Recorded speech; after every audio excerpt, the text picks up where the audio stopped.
कि आए दिन जो रामगढ़ में जिस तरह का मॉब लिंचिंग का होता है, यहाँ पर जो एक इतिहास बना हुआ है, पूरे विश्व देखता है रामगढ़ को। अलीमुद्दीन हत्याकांड पूरा दुनिया देखा है, खास करके एसपी साहब से और डीआईजी साहब से, आपके चैनल के माध्यम से, कि वैसे लोगों पर लगाम लगाया जाए और वैसे लोगों पर ऐसी सजा दिया जाए कि आइंदा मॉब लिंचिंग वो लोग ना करें। और आपके जेल से यानी आपके थाना से अगर आफ्ताब चला जाता है या भाग जाता है तो कितनी शर्म की बात है। रामगढ़ प्रशासन, खास करके मैं सदर, रामगढ़ ये सदर है, आपकी उत्तरदायी ज्यादा है। जो लोग यहाँ पर आदत बना लिए हैं रामगढ़ में मॉब लिंचिंग करने के लिए, उन लोगों को एक एक करके चुन चुन के लोगों को अरेस्ट करना होगा, तभी उन लोगों का मनोबल टूटेगा।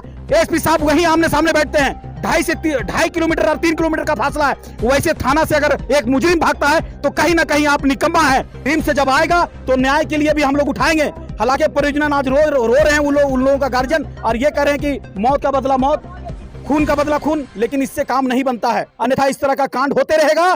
सर, मैं आपसे निवेदन करता हूं कि रामगढ़ में एक अखाड़ा बन चुका है मॉब लिंचिंग का। ऐसे ऐसे दल लोग हैं यहाँ पर कि आए दिन बेबाक होके कहीं पर भी देखते हैं हम लोग, किसी जगह पे भी घुस के वो लोग और एक जाति, विशेष जाति को उन लोग पर हमला करता है। न्याय दिलाने के लिए अलग अलग संगठन जो है अब रामगढ़ के सदर अस्पताल में घेराव कर दिए हैं। परिजन से भी मैंने बातचीत किया तो लोगों का कहना एक ही है कि जिस तरीके से उसको मारा गया आफ्ताब अंसारी को, उसी तरीके से उन आरोपियों को भी मारना चाहिए और फांसी के फंदे पे लटकाना चाहिए। चलिए ये बात करते हैं, संगठन के लोग हैं, क्या चाह रहे। जिस तरह से आफ्ताब अंसारी का लाश मिलने के बाद आपके जहन में क्या सवाल आया? देखिए, लाश मिलने के बाद तो जहन में सवाल मन में उठ रहा है। देखिए, सबसे पहले बात कि मैं आप लोग का चैनल के माध्यम से मैं ये बताना चाहता हूँ कि रामगढ़, खास करके पूरे झारखंड में एक रामगढ़ ही एक ऐसा जिला है जो यहाँ पर मॉब लिंचिंग का हब हो चुका है। यहाँ पर रामगढ़ जिला में आए दिन मॉब लिंचिंग एकदम इजी हो गया है, और खास करके मैं समझता हूँ कि इस मॉब लिंचिंग करने वाले लोगों को कहीं ना कहीं प्रशासन का इसमें बहुत बड़ा हाथ रहता है, क्योंकि आए दिन हम लोग, एक बहुत बड़ा घटना घटा था, मैं उस तरफ नहीं जाना चाहता हूँ, अलीमुद्दीन हत्याकांड, उसमें भी प्रशासन का मैंने जो रवैया रहा बिल्कुल मैंने साफ सुथरा नहीं रहा।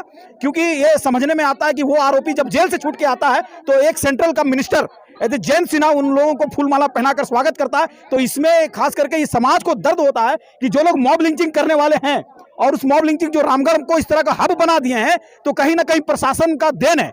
प्रशासन इस पे नजर नहीं रख रही है, या फिर प्रशासन मजबूती के साथ उन लोगों पर लगाम नहीं कस रहा है, इसीलिए यहाँ पर रामगढ़ में मॉब लिंचिंग बढ़ रहा है। सवाल किसी का जान जाना या जान बदले के जान लेना ये सवाल नहीं है। सवाल ये है कि आए दिन जो रामगढ़ में जिस तरह का मॉब लिंचिंग का होता है, यहाँ पर जो एक इतिहास बना हुआ है, पूरे विश्व देखता है रामगढ़ को। अलीमुद्दीन हत्याकांड पूरा दुनिया देखा है, और मैं गुजारिश करना चाहता हूं खास करके एसपी साहब से और डीआईजी साहब से, आपके चैनल के माध्यम से, कि वैसे लोगों पर लगाम लगाया जाए और वैसे लोगों पर ऐसी सजा दिया जाए कि आइंदा मॉब लिंचिंग वो लोग ना करें। यहाँ पर चाहे प्रशासन का मामला हो या किसी पॉलिटिकल कोई बड़ा दल का मामला हो, कहीं ना कहीं उन लोगों का आशीर्वाद रहता है, तभी जाके इतना बड़ा साहस जुटाता है और किसी को उन लोग जान ले बैठता है। इसलिए मैं निवेदन करता हूं कि वैसे लोगों को, मैं राजनीति वाले लोगों से भी, वैसे मैं नेताओं से कहना चाहता हूं कि वैसे लोगों से आप लोग परहेज कीजिए, और जिला प्रशासन खास करके एसपी साहब से मेरी अनुरोध है कि सर वैसे लोगों पर लगाम कसिए। कितना निंदनीय बात है कि एक दुकान से निकाला जाता है आफ्ताब को, और दुकान से निकाल के प्रशासन के हवाले किया जाता है। उसके बाद प्रशासन के यहाँ से ऐसा एक आरोप है उनके ऊपर में, कि ऐसा आरोप है कि वो कहीं ना कहीं किसी लड़की के साथ में कोई मामला था, उसके बाद भी प्रेम प्रसंग का मामला होते हुए भी कहीं ना कहीं अगर आपके जेल से यानी आपके थाना से अगर आफ्ताब चला जाता है या भाग जाता है तो कितनी शर्म की बात है। रामगढ़ प्रशासन, खास करके मैं सदर, रामगढ़ ये सदर है, आपकी उत्तरदायी ज्यादा है। एसपी साहब वहीं आमने सामने बैठते हैं, 2.5 किलोमीटर और 3 किलोमीटर का फासला है, वैसे थाना से अगर एक मुजरिम भागता है तो कहीं ना कहीं आप निकम्मा है, ये साबित होता है। और लोगों का भी कहना और मेरा भी ये आशंका है कि इसमें प्रशासन की बहुत बड़ी साजिश है, क्योंकि आपके यहाँ से जब भागता है तो आप फुटेज अभी तक सार्वजनिक नहीं किए हैं। फुटेज आया, सीसीटीवी भागते हुए देखा गया। मैं वही कहना चाह रहा हूँ कि जो फुटेज जो आया है, जो सार्वजनिक फुटेज किया गया है, वो फुटेज रोड का है, थाना का नहीं है। हर थाना में सीसीटीवी फुटेज लगा हुआ है, थाना का अंदर फुटेज जो है उसको सार्वजनिक किया जाए। मैं एसपी साहब से मांग करता हूं, जो थाने के अंदर में सीसीटीवी फुटेज है वो सार्वजनिक किया जाए। आप रोड का फुटेज दिखाकर लोगों को दिग्भ्रमित करते हैं कि मुजरिम भागा जा रहा है, मैं इसको कैसे मानूं। और पीछे पीछे प्रशासन भी है कि कोई लोग कह रहे हैं फुटेज में साफ दिख रहा है कि सैकड़ों मोटरसाइकिल खड़ा है, शाम का 7-8-9 बज रहा है। आप जवाब आपको देना होगा कि इस तरह का जो घटना है, कहीं ना कहीं लोगों को यह आशंका है कि आपकी नेतृत्व में, खास करके मैं फिर से मैं एसपी साहब को कहना चाहता हूं कि आपका रामगढ़ प्रशासन का इतना बड़ा उसमें गलत रवैया रहा है कि जवाब देना पड़ेगा। सस्पेंड करने से क्या होगा? सस्पेंड करने से कुछ नहीं होने वाला है। सस्पेंड के साथ साथ उनको प्रशासनिक पीके सिंह को प्रशासनिक जो है तौर तरीका उस पर कानूनी कार्रवाई किया जाए। सस्पेंड करने से क्या होगा? फिर वो ज्वाइनिंग कर लेंगे। वो उस पर हत्या का आरोप लगना चाहिए, एक उच्च स्तरीय जांच होनी चाहिए। न्याय के लिए आप लोगों ने क्या मांग किया? न्याय के लिए हम लोग आवाज उठाएंगे।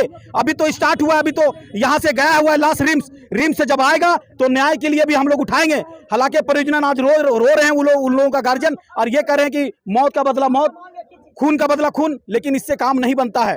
मेन जड़ है, जो लोग यहाँ पर आदत बना लिए रामगढ़ में मॉब लिंचिंग करने के लिए, उन लोगों को एक एक करके चुन चुन के लोगों को अरेस्ट करना होगा, तभी उन लोगों का मनोबल टूटेगा, अन्यथा इस तरह का कांड होते रहेगा।